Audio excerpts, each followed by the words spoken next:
Hello friends, नमस्कार, जय जगन्नाथ। आप सभी को शरद एजुकेशन में स्वागत है। हमें यूजीसी नेट कॉमर्स का बिजनेस एनवायरनमेंट का ये पार्ट 4 वीडियो होगा, जो कि हम ऑर्गेनाइजेशनल स्ट्रक्चर कवर करेंगे। क्या कवर करेंगे? ऑर्गेनाइजेशनल स्ट्रक्चर कवर करेंगे। इसमें ये भी है कि आप लोगों के लिए इम्पोर्टेंट टॉपिक है, जो कि यहाँ से आप लोगों को क्वेश्चन देखने के लिए मिलता है। ओके, क्वेश्चन देखने के लिए मिलता है, जो कि देखिए ऑर्गेनाइजेशन टाइप। पहले ऑर्गेनाइजेशन स्ट्रक्चर क्या थे वो देख लेते हैं, उसका टाइप देखेंगे।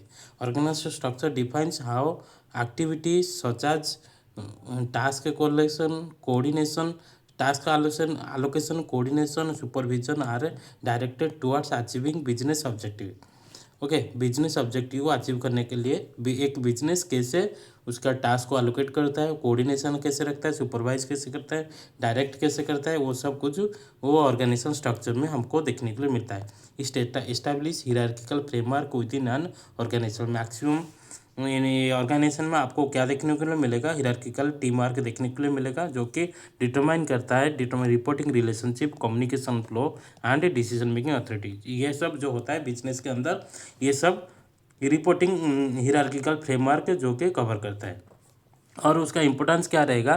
Clarify roles and responsibility, improve efficiency, enhance communication by defining reporting relationship, facilitate coordination, encourage specialization by dividing tasks among employees, supports scalability as the company grow। Okay, ये जो इम्पोर्टेंस ये रहेगा ऑर्गेनाइजेशनल स्ट्रक्चर का, जो कि organisational structure क्या करेगा? जितने भी एम्प्लॉयज है सबका रोल्स क्या रहेगा, रेस्पॉन्सिबिलिटी क्या रहेगा, वो क्लैरिफाई करेगा। और सबका के जैसे स्ट्रेंथ कैसे इम्प्रूव होगा, उसका जो रोल है, जो उसके पास जो नॉलेज है, वो प्रॉपर यूटिलाइज कैसे हो पाएगा, वो बिजनेस स्ट्रक्चर डिफाइन करेगा। और उसका कम्युनिकेशन कैसे हो पाएगा। आज ऑर्गेनाइजेशन में जिसके पास इनोवेशन है, जिसके पास आइडियाज़ है, उसको कैसे प्रमोट करके आगे लेके जाना है। और उसको जो नॉलेज है, उसके पास जो नॉलेज है, इनोवेशन है, उसको ऑर्गेनाइजेशन प्रॉपर यूटिलाइज करना चाहिए। उसी हिसाब से उसके साथ कम्युनिकेशन करेगा। ओके, उसके नॉलेज को इफिशिएंटली यूज़ करेगा और उसको प्रॉपरली फैसिलिटेट प्रोवाइड करेगा और उसको इनकरेज करेगा स्पेशलाइजेशन बाय डिवाइडिंग टास्क है। उसको उसके पास जो टास्क है उसको कुछ हेल्प करेंगे, कुछ ऐसे हिसाब से ऑर्गेनाइजेशन स्ट्रक्चर को सेटिस्फाई किया जाएगा।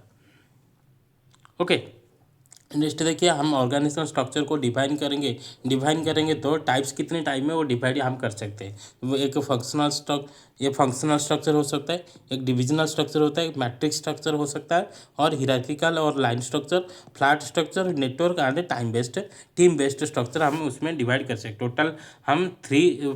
टोटल 6 कैटेगरी में हम डिवाइड कर सकते हैं। तो पहला कैटेगरी क्या रहेगा? और जो कौन सा इन्फ्लुएंस ऐसा टर्म रहेगा जो कि बिजनेस को इन्फ्लुएंस करेगा? कौन सा टर्म जो रहेगा बिजनेस को स्ट्रक्चर को इन्फ्लुएंस करेगा?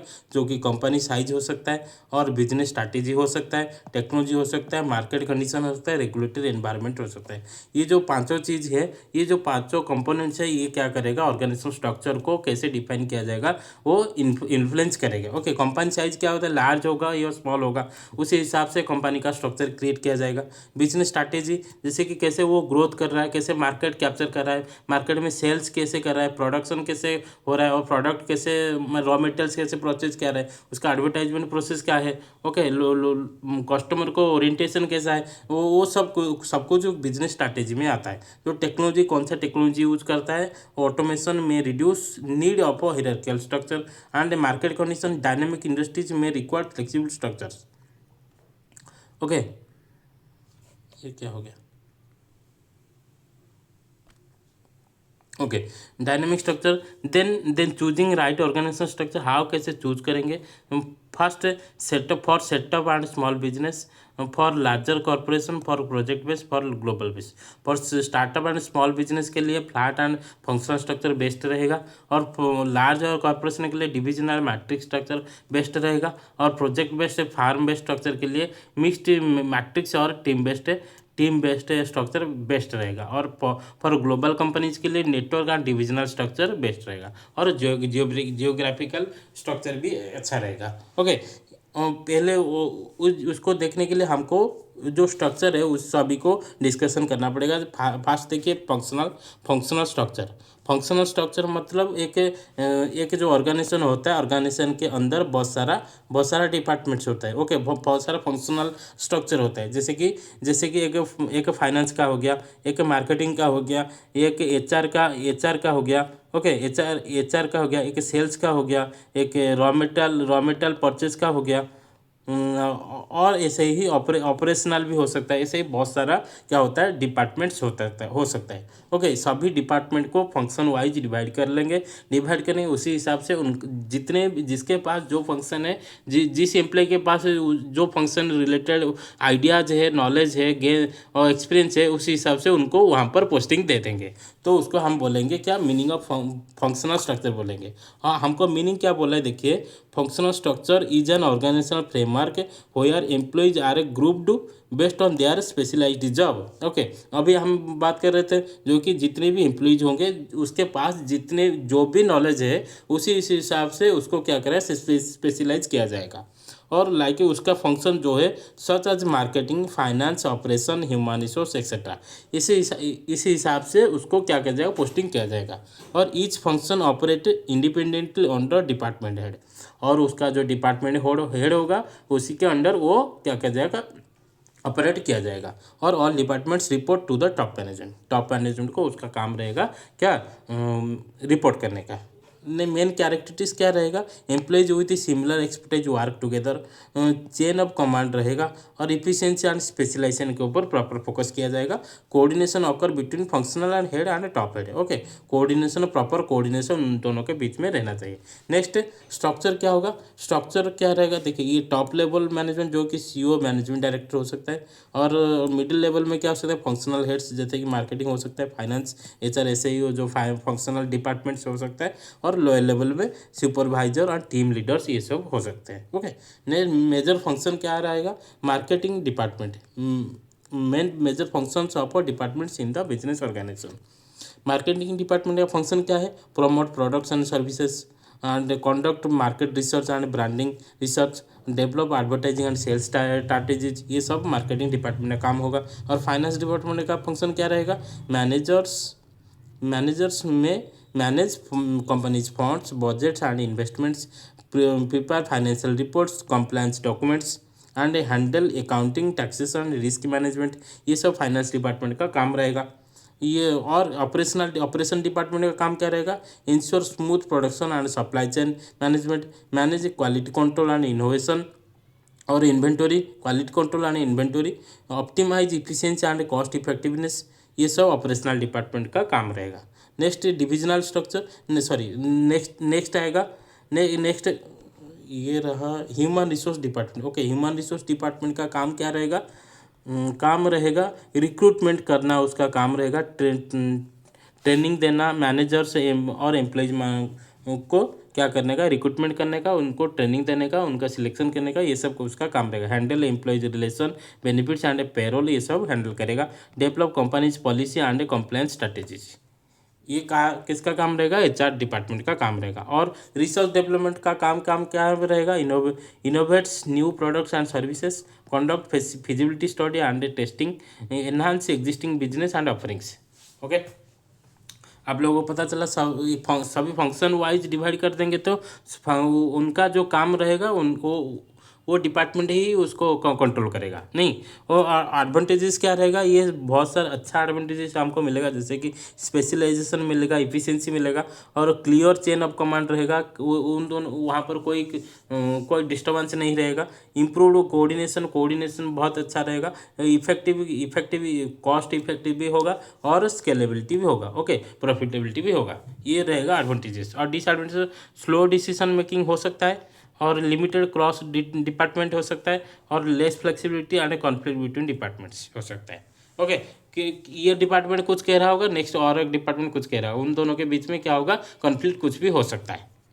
तो ये हो गया when to use functional structure, best large organisation उसको यूज कर सकते हैं। Suitable for companies focusing on efficiency and expertise, work well in the stable industries with well defined task.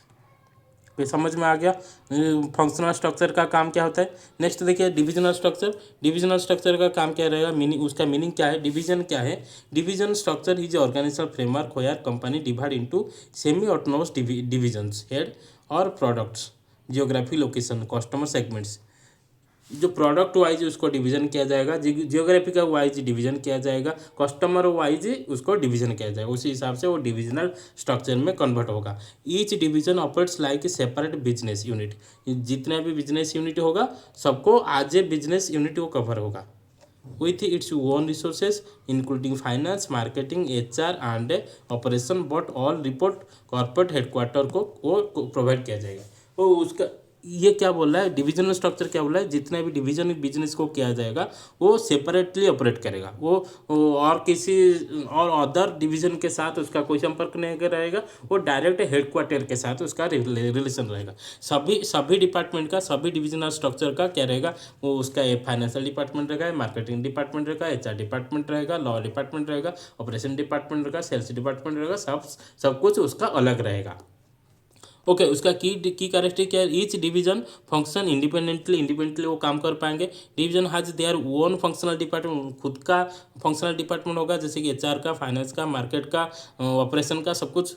और कॉर्पोरेट वो डायरेक्ट किसके साथ कन्वर्सेशन करेगा, हेडक्वार्टर के साथ वो कन्वर्स करेगा। ओवरसीज स्ट्रैटेजी एंड रिसोर्सेज वो किसके साथ बांटेगा, हेडक्वार्टर के साथ उसको डिस्कशन करेगा, उसके साथ शेयर करेगा। और encourages specialisation with in division, ये इजीली यहाँ पर क्या हो सकता है इनकरेज हो सकता है, specialise within division wise उसको स्पेशलाइज किया जा सकता है। और स्ट्रक्चर क्या है, स्ट्रक्चर ऑफ डिविजनल ऑर्गेनाइजेशन कैसे स्ट्रक्चर किया जाएगा।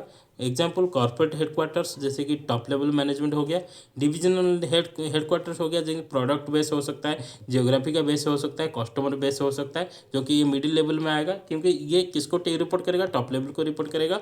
और फंक्शनल हेड्स, जो कि ये सब इन लोगों के बीच में आएगा, जो कि फंक्शनल हेड होगा, ये किसके बीच में आएगा, जो कि डिविजनल हेड के और अंदर आएगा। सभी डिवीजन प्रोडक्ट बेस्ड जो होगा उसके अंदर भी ये चारों देखने को मिलेगा, ज्योग्राफी में भी ये चारों देखने को मिलेगा, कस्टमर बेस्ड में भी वहाँ ये चारों देखने के लिए मिलेगा।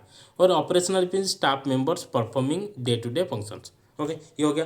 Then types of divisional structure कैसे टाइप का हो सकता है, प्रोडक्ट बेस्ड उसे ऑलरेडी डिवीजन कर दिए है, प्रोडक्ट बेस्ड हो सकता है, जियोग्राफिक बेस्ड हो सकता है, और क्या हो सकता है, और हमारा कस्टमर बेस्ड हो सकता है। ओके कस्टमर बेस्ड सकता है। जब प्रोडक्ट बेस्ड होगा ना, प्रोडक्ट बेस्ड और divisions are based on different products, product line wise वो डिवीजन होगा। लाइक कंपनी एग्जाम्पल है Samsung has divisions for the mobile phones, home appliances, electronics, ये सब प्रोडक्ट है, प्रोडक्ट वाइज वो डिवीजन करके रखा हुआ है, ये सब बेस्ट एग्जाम्पल है। और advantage better focus on individual product के ऊपर बेटर फोकस हमारा हो सकता है। ईजियर ट्रैकिंग, हम कैसे ट्रैकिंग कर पाएँ कौन सी प्रोडक्ट से हमारा कितना बेनिफिट्स आया, कितना प्रॉफिटेबिलिटी आया, वहाँ पर कितना इन्वेस्टमेंट है, सब कुछ वहाँ से ट्रैकिंग करने से हमको पता चलेगा। डिसएडवांटेजेस क्या रहेगा, डिसएडवांटेजेस जो कि डिस्प्यूट रिसोर्सेस, डुप्लीकेट रिसोर्सेस हो सकता है, each division has separate HR है। सो क्या हो सकता है, कोई भी डिपार्टमेंट वाइज वो क्या हो सकता है, डुप्लीकेट हो सकता है, वो मैनिपुलेट भी हो सकता है। और जियोग्राफिकल बेस्ड में क्या होगा, division are based on different geographic region, geographic region wise वहाँ पर डिवीजन होगा। जैसे कि एग्जाम्पल है, बेस्ट एग्जाम्पल मैकडोनल्ड्स क्या करता है, नॉर्थ अमेरिका में डिफरेंट प्रोडक्ट सेल करता है, यूरोप में डिफरेंट प्रोडक्ट, एशिया में डिफरेंट प्रोडक्ट, ऐसे ही वो क्या करता है, वो डिफाइन करके वो सेल करता है। वो जिस एरिया वाइज जो भी ज़रूरत है उसी हिसाब से वो प्रोडक्ट बनाता है, वहाँ से वो सेल करता है। तो एडवांटेज का adopt local market needs, local geography का होगा तो लोकल मार्केट का नीड क्या है उसको अडॉप्ट करेगा। और बेटर रीजनल डिसीजन मेकिंग हो पाएगा। और क्या होगा, कस्टमर बेस्ड डिवीजन में क्या होगा, देखिए divisions are based on different customers, like retail customer, corporate customer, government customer, इससे वाइज क्या किया जाएगा, डिवीजन किया जाएगा। जैसे कि एग्जाम्पल है bank, A bank having separate divisions for corporate clients, individual clients, small business, big business, सबके लिए अलग अलग क्या करके वो डिवीजन करके रखा हुआ है। जैसे कि advantage personalized services for different customer group, better customer relation management, decent resource duplication across, ये भी यहाँ पर भी हमारा रिसोर्सेज को डुप्लीकेशन किया जा सकता है। और एडवांटेजेस क्या रहे, focus on product region customer needs, greater accountability, faster decision making, better resource allocation, यहाँ पर एडवांटेजेस हमको मिलेगा। और डी साइड में हाई ऑपरेशनल कॉस्ट हो सकता है, इंटर डिविजनल कंपटीशन हो सकता है, ये भी अच्छा है कि प्रोडक्ट है, बट ये डिसएडवांटेज होगा। Complex management and risk soils, risk of soils wise जहाँ पर जितना डिवीजन होगा उसी हिसाब से वो सेल्स होगा। Okay, where to use divisional structure best for large organization, suitable for multinational companies and ideal for companies with multiple customers. Okay, ये हो गया आपके लिए जियो, कौन सा वाला हो गया, सेकंड वाला गया जो कि डिविजनल स्ट्रक्चर गया। अभी हम देखेंगे को मैट्रिक्स स्ट्रक्चर देखेंगे। मैट्रिक्स स्ट्रक्चर का मीनिंग क्या है पहले देख लेते हैं, उसका स्ट्रक्चर क्या है वो भी देखेंगे। Matrix structure is organizational design that combines two और मोर स्ट्रक्चर्स। ओके, मैट्रिक्स हम क्रॉस मल्टीप्लिकेशन कर रहे हैं, यहाँ पर एक सेक्शन है, यहाँ पर एक suppose X and Y two structure है। ओके, टू स्ट्रक्चर है, उन दोनों के बीच में हम क्रॉस मल्टीप्लिकेशन करके क्या करेंगे, सॉल्व करेंगे। तो देखिए क्या कर रहा है, typically a functional and divisional structure, employees report to both functional manager and who observe this expertise area are like finance marketing and project, और divisional manager who focus on the specific projects और religions. यहाँ पर क्या होगा, एक functional department को साथ एक डिविजनल डिपार्टमेंट को क्या करें, मिक्स किया जाएगा, मिक्स करके वो डिपार्टमेंट चला जाएगा। तो उसमें क्या है, characteristic employees have dual reporting relationship रहेगा, क्रॉस फंक्शनल कोलैबोरेशन रहेगा। ओके, और encourage flexibility and quick adaptation, flexibility रहेगा और क्विक अडेप्टेशन रहेगा। ये bestly used in multinational companies, MNCs में देखने के लिए मिलता है, like tech firm, project based industry, यहाँ पर भी हमको देखने के लिए मिलता है। ओके, जैसे कि कंस्ट्रक्शन हो गया। Next structure of matrix organize structure कैसे होता है, top level management, functional dep manager and project divisional manager, employees, ये रहेगा। मैट्रिक्स सब में मिल के रहेगा, सीओ रहेगा तो बोर्ड ऑफ डायरेक्टर रहेगा। Functional overseas departments like market, सभी डिपार्टमेंट्स इसमें आ जाएंगे। ओके, प्रोजेक्ट और डिविजनल मैनेजर में हैंडल स्पेसिफिक प्रोजेक्ट्स और प्रोडक्ट लाइन्स और regions, employees work under both functional and project manager. Types कैसे होता है, वीक मैट्रिक्स स्ट्रक्चर होता है जहाँ पर फंक्शनल डोमिनेंट रहेगा, और बैलेंस मैट्रिक्स हो सकता है जहाँ पर इक्वल अथॉरिटी रहेगा दोनों का, फंक्शनल और डिविजनल का। और एक रहेगा जो कि स्ट्रॉन्ग मैट्रिक्स जहाँ पर प्रोजेक्ट डोमिनेंस रहेगा। ओके, स्ट्रॉन्ग मैट्रिक्स रहेगा जो कि प्रोजेक्ट डोमिनेंस रहेगा, ये तीनों हो सकता है। वीक मैट्रिक्स में क्या, functional manager has more power than the project manager, employees primarily work in their functional department में प्राइमरीली वर्क करेंगे and assist project when needed, जब नीडेड होगा वो असिस्ट किया जाएगा। Best organization where functional expertise is more critical than the project, जहाँ पर functional most important है उसी ऑर्गेनाइजेशन में ये तरीका चल सकता है। नेक्स्ट तो बैलेंस मैट्रिक्स ऑर्गेनाइजेशन क्या बोले, बैलेंस मैट्रिक्स स्ट्रक्चर इक्वल, दोनों जहाँ पर दोनों काम करेंगे, ये दोनों इक्वली, जैसे ही functional manager and project manager दोनों का इंपॉर्टेंस इक्वल रहेगा, दोनों का फंक्शन इक्वल रहेगा, वहाँ पर इक्वल अथॉरिटी रहेगा। Equalise divide their time equally between functions and projects, best for the organisation balancing both expertise and project work. Okay, next देखो, strong matrix organisation project dominance में क्या होगा, project manager has more authority than the functional manager, यहाँ पर project manager का ज़्यादा काम रहेगा, ज़्यादा क्या रहेगा, दबदबा रहेगा।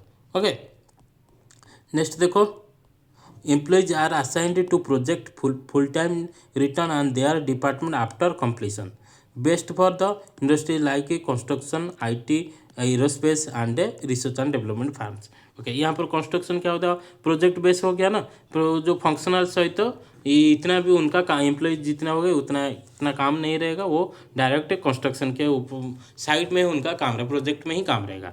तो नेक्स्ट देखिए, हमारे मैट्रिक्स ऑर्गेनाइजेशन का स्टॉक एडवांटेजेस क्या रहेगा, इफिशिएंट रिसोर्स यूटिलाइजेशन हो सकता है, एनकरेज कोलैबोरेशन हो सकता है, flexibility and adaptability, best problem solving and skills development हो सकता है। ओके, डिसएडवांटेज देखना जरूरत नहीं है। और use of where can use, best for large companies Ideal for the organism required both expertise and flexibility. Use your global farm operating in multiple countries. Okay, multiple regions.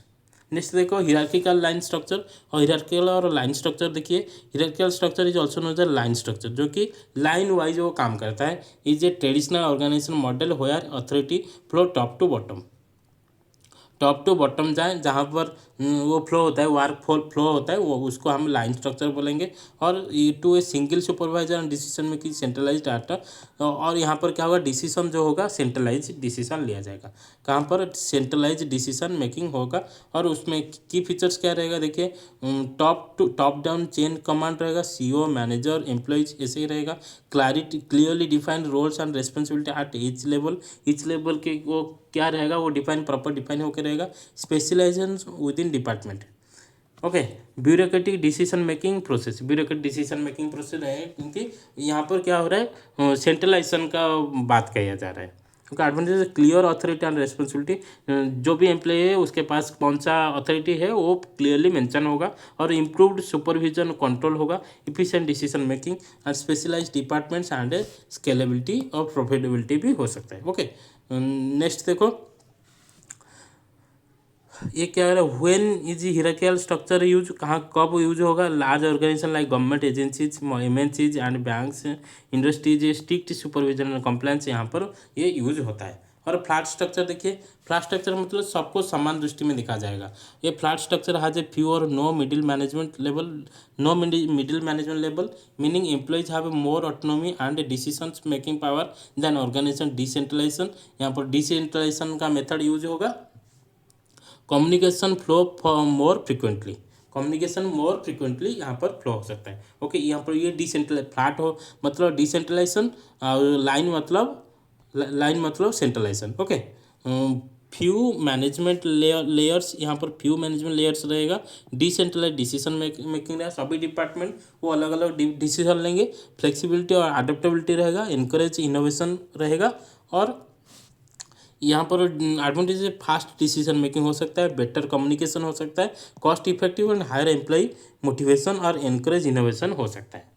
Okay, flat structure startup and small business में देखने के लिए मिलता है, tech companies में और companies that promote collaboration and innovation में हमको फ्लैट स्ट्रक्चर देखने के लिए मिलता है। यहाँ पर डिवीजन देखेंगे, line structure and flat structure division क्या है, चेन ऑफ कमांड क्या होता है, चेन ऑफ कमांड यहाँ पर लॉन्ग होता है, रिजिड होता है, हियरार्की होता है, यहाँ पर शॉर्ट होता है, फ्लेक्सिबल हियरार्की होता है। और डिसीजन मेकिंग में सेंट्रलाइज या डिसेंट्रलाइजेशन, कम्युनिकेशन फ्लो में हियरार्किकल में आएगा टॉप टू डाउन, यहाँ पर ओपन और डायरेक्ट हो सकता है। फ्लेक्सिबिलिटी ये लो फ्लेक्सिबिलिटी, ये हाई फ्लेक्सिबिलिटी। एम्प्लॉय ऑटोनॉमी में यहाँ पर एम्प्लॉय ऑटोनॉमी लो है, यहाँ पर हाई है। इनोवेशन यहाँ पर लिमिटेड इनोवेशन है, यहाँ पर एनकरेज रहे। और best for the large structural organisation, small and agile business. Okay, ये हो गया हमारा हियरार्किकल फ्लैट स्ट्रक्चर का डिफरेंस हो गया। नेक्स्ट देखो network based structure. Network based structure is a modern organisation model where company outsource various functions to external parties. A company outsources various functions to external parties, other firms like firms, suppliers, customer, contractors, freelancers, etc.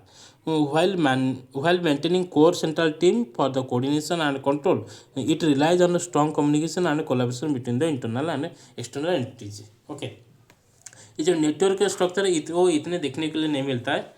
यहाँ पर क्या होता है, decentralisation system होता है, क्योंकि ये proper network wise वो काम करता है। और आउटरीचिंग बहुत लंबा तक ये काम करेगा। नेटवर्क नॉन को function that IT logistic hurdles by the third parties, ये हो गया। नेटवर्क इतना काम जो टीम बेस्ड है, देखिए टीम बेस्ड जो थेम बेस्ड स्ट्रक्चर जो है, organise company around specific theme project and strategic initiatives rather than the traditional departments and hierarchy. Each theme में focus on the specific goals such as sustainability, digital transformation और customer experience. Okay, ये हो गया हमारा structure based क्या हो गया, structure business का स्ट्रक्चर जो टाइप से सब कुछ हम कवर कर दिए। ओके, ये हो गया। इंटरनल एनवायरनमेंट हमारा खत्म हो गया। नेक्स्ट वीडियो में हम हम क्या कवर करेंगे, एक्सटर्नल इन्वायरमेंट जो कि स्टार्ट करेंगे, और business analysis of business start करेंगे। एनालिसिस ऑफ बिजनेस में कितने टाइप का होता है वो सब देखेंगे। थैंक यू, जय जगन्नाथ।